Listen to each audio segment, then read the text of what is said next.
And so today we are getting right into the tea of what you should expect in your first trimester.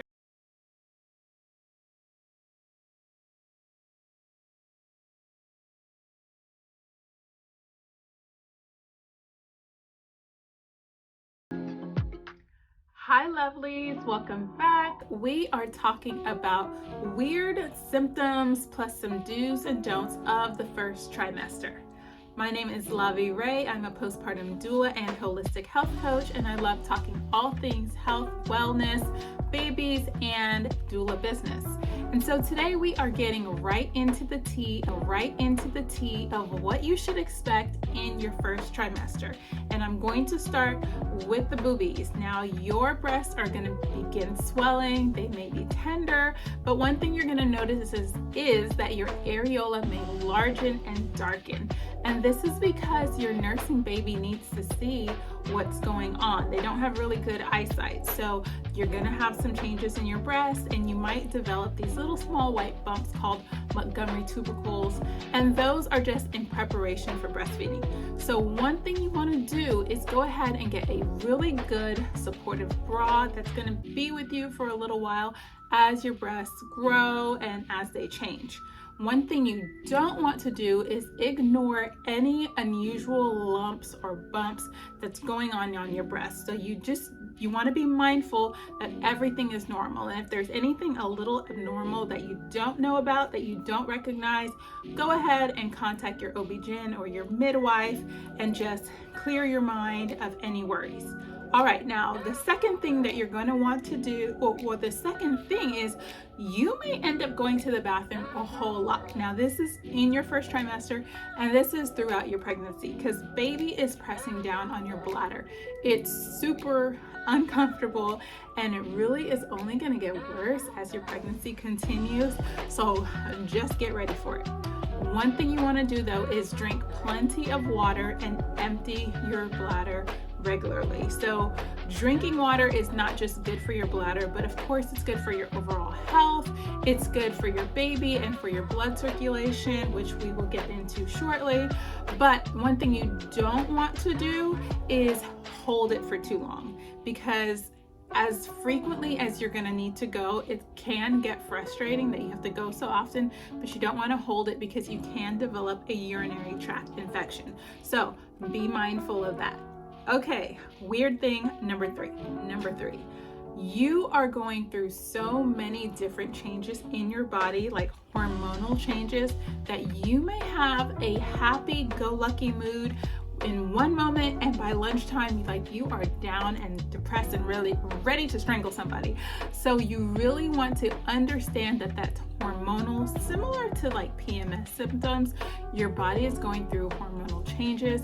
Have grace with yourself. So go ahead and take this time to pamper yourself, seek out self-care, get massages, take time away from people that are just driving you bonkers, but also don't ignore the symptoms, meaning if you need to seek help, if you need professional help or a therapist, go ahead and get it. Don't feel like just because you're pregnant, you have to deal with these up and down mood swings or make other people in your circle have to deal with your mood swings.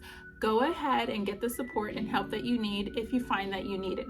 Otherwise, your do's are take care of yourself, have some time for self-care, have some time for relaxation and reflection, get yourself a journal and journal through this time.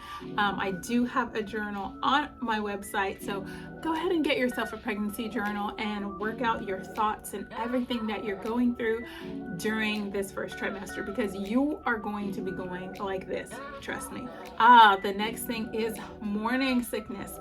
Morning sickness is not reserved for the morning. I was throwing up all day long. I could not keep anything down. And of course it has to do with hormones and everything else as well.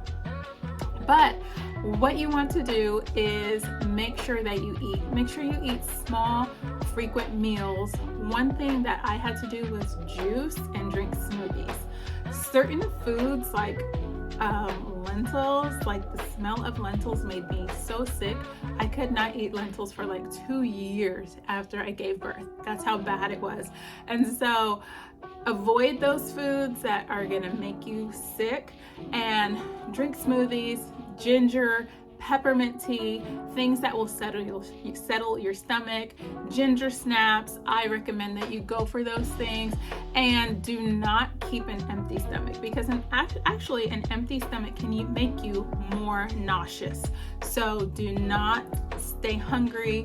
Do not deprive yourself thinking that if you don't have food in your stomach, you're not going to throw up, because that's actually counterproductive. So don't do that. So, if it's getting really bad, there are health conditions that can cause really bad nausea. So don't ignore it. If you feel like it's extreme, go ahead and talk to your medical provider, because you could have a health condition that needs to be addressed ASAP. So the next thing is, you may notice some rumbling and grumbling and some weird things going on in your tummy. Like, you might think, oh, it's the baby developing, but actually you might feel gas, you might feel cramping and bloating.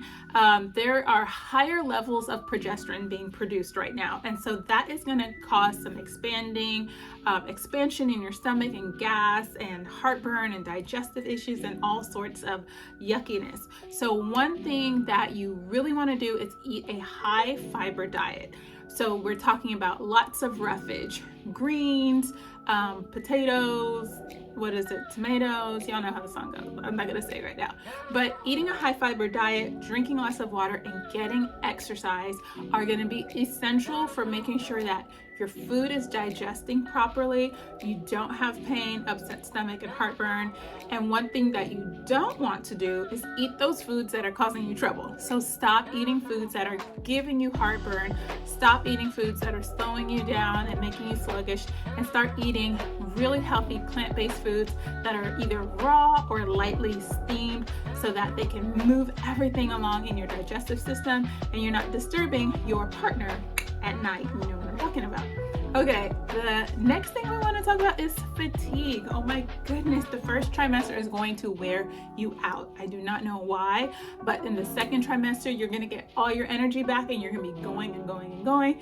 And then the third trimester, your baby's going to be so heavy, it's going to wear you out again. So look out for fatigue.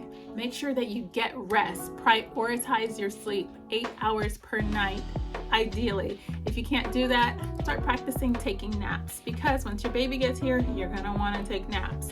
So try to get as much rest as possible, eat a balanced diet, do some light exercise, because light exercise will actually help you sleep better. Don't try to push through the fatigue. Like, you need your rest. So don't exercise your way through it, or just keep going and going and going. Your body is doing something magical right now, and it needs to be able to do it at optimal speed and capacity. So you need to slow it down and rest. Okay, next is your heart rate and your heart capacity. Your blood flow is going to change, because now you are developing a whole human inside your body, and so your cardiac capacity is actually changing. Like, it's pumping more blood and it's doing more work. So one thing that you want to do is to aid your body, making sure you get light exercise, meaning you're getting a lot of oxygen in. So being outside, keeping your energy levels up, like, all of that needs to be done. Try your best to not overexert yourself, but aid your body, aid your heart in what it's doing. And this is really crucial, especially when we're looking at things like gestational diabetes and the hormones that are going to be passed through the placenta, and making sure that everything is balanced and that your blood is able to transport the hormones at the right capacity level. If you look at what gestational diabetes really is, it's an inability for your body to regulate the blood sugar, that because of an excess amount of blood sugar that your baby is now producing, and how the placenta and the blood exchange. And I'll make a whole video about it. But what I do want to encourage you to do is to walk, and to walk outside. And that will really help you throughout your pregnancy, but it'll also help you when it's time to push that baby out, or push those babies out. And the very, very last thing that I want to talk to you about is the fact that you are carrying a life inside of you, a life that is developing inside of you. And so no matter how nervous or excited you are, you have to take care of not only yourself, but take care of your little unborn baby. So what do you want to do? You want to go to your regular prenatal visits. You want to take your prenatal vitamins. You want to drink lots of water, get the right amount of rest, get sunshine, oxygen, nutrients, all of those wonderful things. And then you want to keep out tobacco, drugs, alcohol. I am the person that will err on the side of caution, meaning even though they say you can have a little of this or have a little of that, I'm like, why? It's only 9 months. The first trimester, half the time you don't even know you're pregnant. So it's really like 7 months, right? And just stay away from anything that can cause developmental harm for your baby. There's so many other wonderful things that you can be doing during this time and transforming yourself into this new wonderful person, like a new version of yourself.